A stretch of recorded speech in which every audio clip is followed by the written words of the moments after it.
నేడు ముఖ్యంగా అకారణంగా సంతానాన్ని హత్య చేయటం అనేది ఈరోజు ప్రతి ముస్లిం కుటుంబంలో ఇది సర్వసాధారణమైపోయింది.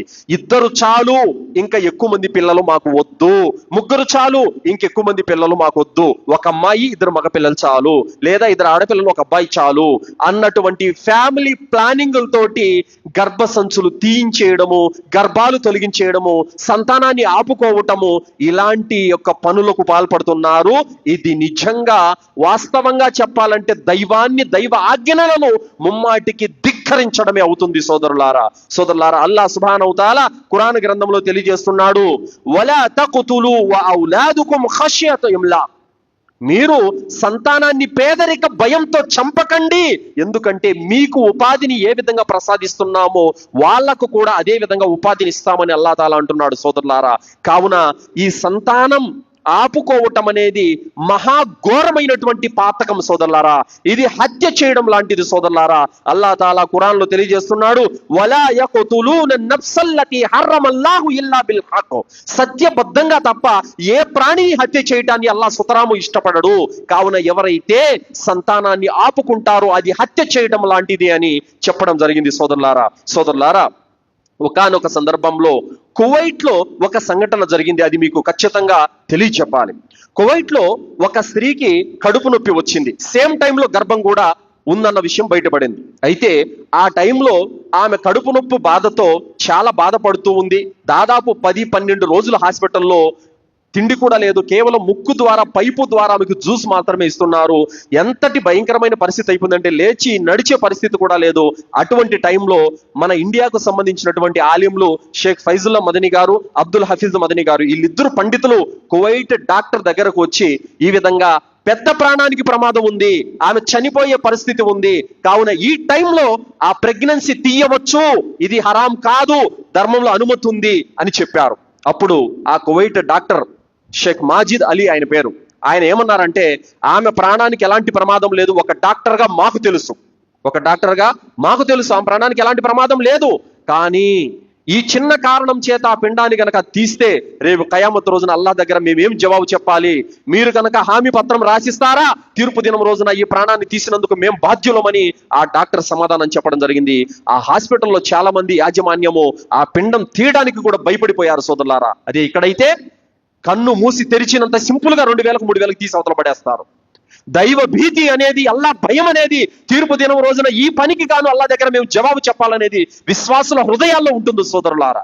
ఆ విధంగా దైవ భీతి అనేది మన హృదయాల్లో ఎప్పుడు ఉండాలి. కానీ ఈ రోజు ఏ ధైర్యంతో వీళ్ళు 2 పిల్లలు చాలని చెప్పేసి గర్భసంచి పేరు కట్ చేయిస్తున్నారు, ఇంకా మాకు బిడ్డలు వద్దు, మేము కనలేము అని చెప్పి, ఆరోగ్యం బాగలేదని చెప్పేసి గర్భసంచినే తొలగించేస్తున్నారు. అలాగే పుట్టేది ఆడపిల్లని చెప్పేసి ఆ విధంగా కొంతమంది పావుటిచ్చే వాళ్ళు కొంతమంది. వీరందరూ కూడా తీర్పు దినం రోజున అల్లాహ్ సమక్షంలో జవాబు చెప్పుకుంటారు. అల్లాహ్ సుబ్హానహు తఆలా వఇదల్ మౌదతు సుఇలత్, ఏ కారణం చేత నీ తల్లిదండ్రులు నిన్ను హత్య చేశారో నా పసిబిడ్డకు ప్రాణం పోసి అడిగినప్పుడు వీళ్ళేం సమాధానం చెప్పుకుంటారు. కావున సోదరులారా, ఇమామ్ నవవి రహమతుల్లాహి గారు తెలియజేశారు, ఏ స్త్రీ అయినా సరే గర్భసంచిని తొలగించుకోవడము, లేదా పుట్టేది ఆడపిల్లని చెప్పేసి ఆపుకోవటము, ఇవన్నీ కూడా హరాం. ఎంత హరాం అంటే అది తీవ్రమైనటువంటి హరాం అని చెప్పారు ఆయన. ఫత్వా లజ్నతు దాయిమా 19/288, మహిళలకు గర్భసంచులు తీయించేయడము, సంతానాన్ని ఆపుకోవడము ఇది హత్య కిందికి వస్తుంది అని చెప్పారు. కావున రిజ్క్ నిచ్చేది అల్లాహ్ సుబ్హానహు తఆలా, సంతానాన్ని ఆపుకోవటం అనేది ఇది ముస్లిముల విధానం కాదు.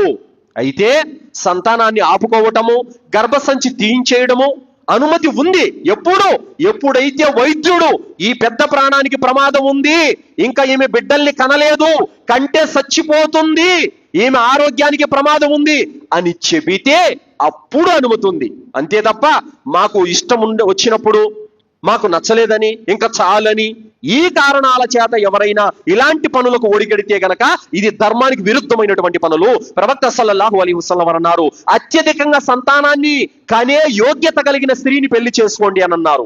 మీరు అధిక సంతానాన్ని కనండి, నేను తీర్పు దినం రోజున నా యొక్క ఉమ్మతును అత్యధికంగా చూస్తాను అని ప్రవక్త సల్లల్లాహు అలైహి వసల్లం వారు చెప్పారు. అధిక సంతానాన్ని కనే స్త్రీ స్వర్గానికి వెళుతుందని ప్రవక్త సల్లల్లాహు అలైహి వసల్లం వారు చెప్పారు. కావున ఈ రోజు ముస్లిములు ఏ కుటుంబంలో చూసినా ఒకరు ఇద్దరు ముగ్గురు పిల్లలు, ఎందుకు ఇలా చేస్తున్నారంటే ఫ్యామిలీ ప్లానింగులు అనేవి అకారణంగా ధర్మ విరుద్ధమైనటువంటి పనులు.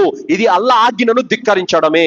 కానీ సహాబీలు ఏనాడు కూడా ఈ ఫ్యామిలీ ప్లానింగులు, మాకిద్దరు చాలు, మాకు ముగ్గురు చాలు అని ఏ రోజు కూడా ఇలాంటి పనులు వాళ్ళు చేయలేదండి. వారు తక్కువ నిండుగా వాళ్ళ హృదయాల్లో ఉండేది. మరి వాళ్ళకి సాధ్యమైంది, మనకెందుకు సాధ్యం కాలేదు? మనకి ఈ రోజు అల్హమ్దులిల్లా ఎలాంటి ఉద్యోగాలు, ఎలాంటి వ్యాపారాలు, సంపాదన ఉందంటే ఒక 20 మందినైనా ఇట్టే సాకేయగలుగుతాం మనము, అంత కెపాసిటీ మనకుంది. కానీ సహాబీలు ఉదయం తిన్నారంటే సాయంత్రం పస్తులు ఉండేవాళ్ళు, సాయంత్రం తిన్నారంటే ఉదయం పస్తులు ఉండేవాళ్ళు. అంతటి కటిక దరిద్రంలో ఉండేవాళ్ళు. అయినప్పుడు కూడా వాళ్ళ సంతానాన్ని హత్య చేయలేదు, అయినప్పుడు కూడా వాళ్ళు గర్భం పౌడించుకోలేదు, అయినప్పుడు కూడా మాకు 2 పిల్లలు చాలని ఏనాడు కూడా వాళ్ళు చేయలేదు. మరి వాళ్ళకి సాధ్యమైంది, మనకెందుకు సాధ్యం కాలేదు? వాళ్ళలో తక్కువ ఉంది, మనలో తక్కువ లేదు. ఆ తక్కువ పెంచుకోవాల్సినటువంటి అవసరము ఎంతైనా ఉంది సోదరులారా. కావున సంతానాన్ని ఆపుకునేటువంటి ప్రయత్నము చేయకూడదు.